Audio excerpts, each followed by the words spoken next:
Hello everyone, Gemma Movie Recap here. Today we will recap Warhorse One, an action, war, and drama movie from 2023. So, chill out and enjoy.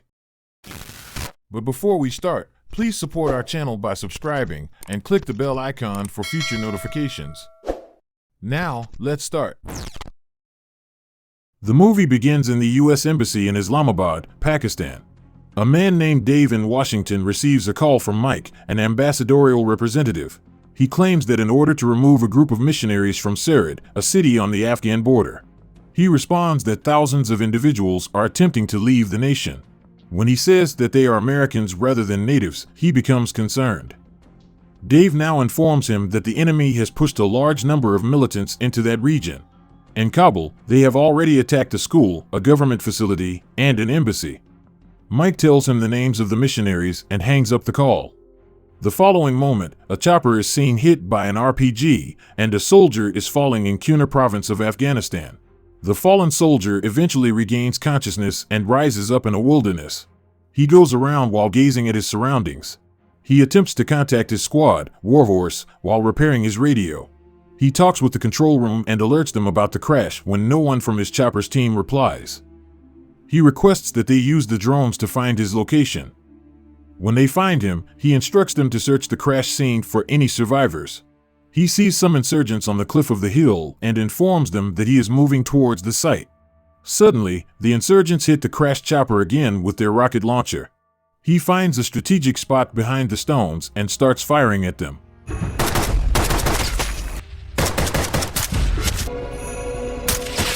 He kills them after some time and tells them to head to the crash location. He is warned by his commander, Johns, who arrives at the communication lines, that between 40 and 50 rebels are charging towards his position. Johns tells him to retreat and reassemble with the rest of his men at the base. He claims he doesn't want to lose all of his guys today. He gives him his word that they would return to the location and bring his boys home.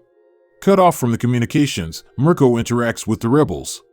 Commander Johns becomes concerned during this time and instructs them to send Lieutenant Reese to help him with the communications. Mirko runs across the hills in the forest while the violent insurgents are at his tail. He stops for a while and neutralizes some of them.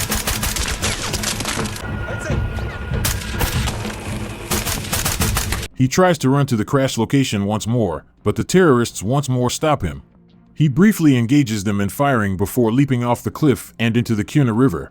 He exits the river on the other side after swimming across it. He crosses the street and comes to a wrecked jeep. He recognizes the man because their helicopter was hit while trying to escort him and his family.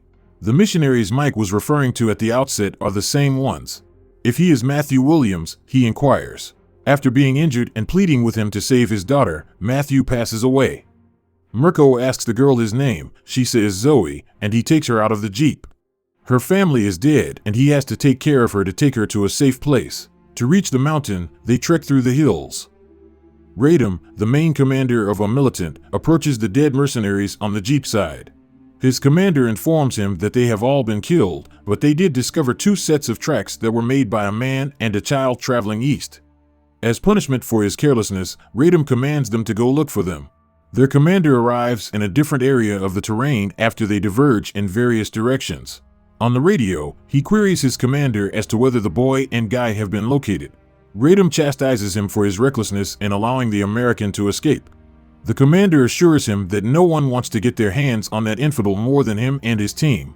Then he gives him their directions, saying that they are heading straight for Araman, and orders them to follow. While on the hillside, Mirko changes the scarf of the girl and says someone might spot and follow them.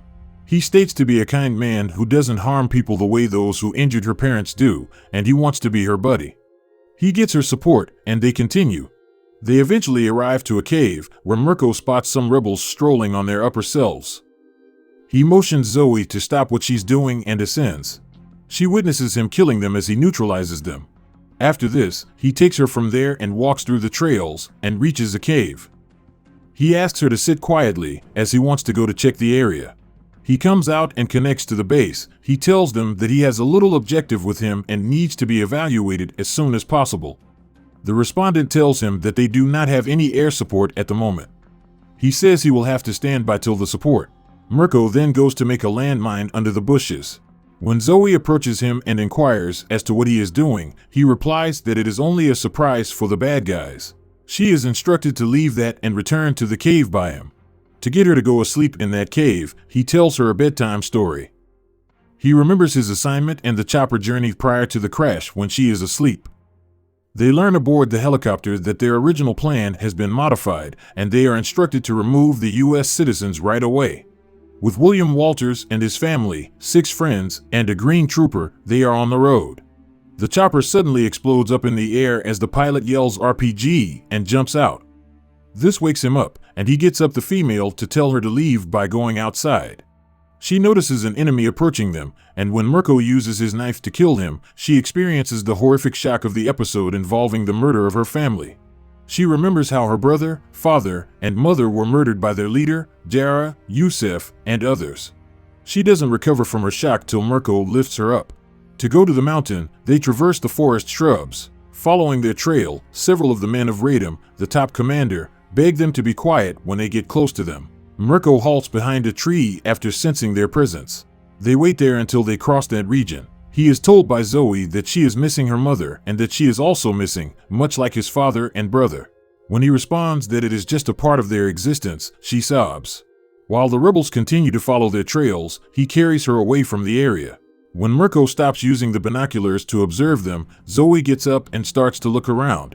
Radom asks her what she is doing there alone when she happens to run into him. She points at Mirko and assures him that she is not alone. Radom turns to him while concealing his wireless device. He claims to be merely a straightforward goat herder who arrived there in search of his goat. He claims that he only uses his Kalashnikov as defense against Daesh thugs when Mirko urges him to put it down. If he allows him to survive, he promises to rescue them from the hills. The Wi-Fi is left behind as they move when Mirko concurs with him. Radom stops them in the middle of the trees so his men can come. He talks about himself, his father, and his village to get some time. His strategy worked and men arrived. Mirko communicates with the base and tells them about his position. They claim to have set up a jet at the Afghan airport in Jalalabad. He hurries the girl to the shelter as soon as he spots Ramid's men in the trees. Heavy firing ensues. Mirko kills a number of their soldiers and flees the scene.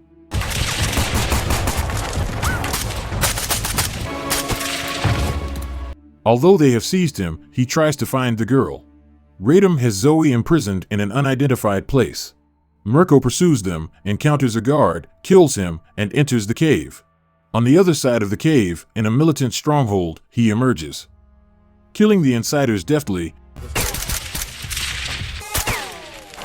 he holds one captive to lead him to the girl. He kills him when he finds other insurgents there. When he sees the bag of the girl, he kicks open the door to get her, but Tarot shoots him. He does not die because of his bulletproof vest, but they keep him captive. Radom comes to him and warns him that if he does not tell him what he wants to know, he will kill him. He asks him when and where the helicopter is coming to rescue them. Mirko says if he tells him about the helicopter, he will destroy that too. Radom screams at him, telling him that thousands of his brothers had also been slaughtered by them. Unarmed people, innocent children, and civilians, for what? For the pipelines, the fake government, or the flowers. They are there, he responds, to murder extremists like him. According to Radom, Afghanistan is the imperial graveyard because there have been many conquerors slain there over the years. Alexander, the Persians, the British, the Soviets, and the Khans. They will share the same fate, he claims. Although Mirko claims he is not Afghan, he will perish there. Radom responds that the American will also. Radom sends his men to get the girl. Mirko catches the moment and tricks him, cuts his handcuffs, and kills him in no time. He comes out from the bunker and kills the insurgents one by one.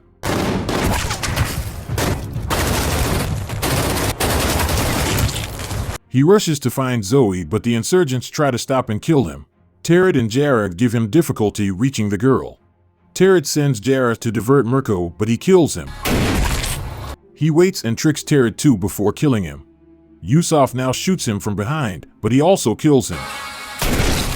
A militant stabs him in the back as he ascends the stairs, enters a chamber hidden behind a curtain, and finds the girl in a cage. After murdering him, he leads the girl outside. The extremists pursue him as he flees from there. The girl is carried by Mirko to the top of the hill's ridge. He tried to give the signal to the control room, but no one came. When he lost spirit, he observed the militants firing at them just in front of them. She is his angel, he claims. U.S. Marines arrive out of nowhere on the opposite side of the slope. They begin killing the insurgent and protecting Mirko and Zoe. The militants struggle, but they are defeated.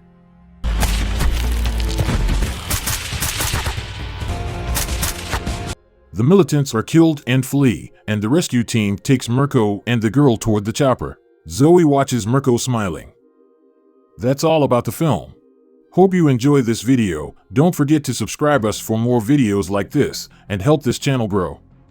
Thank you so much.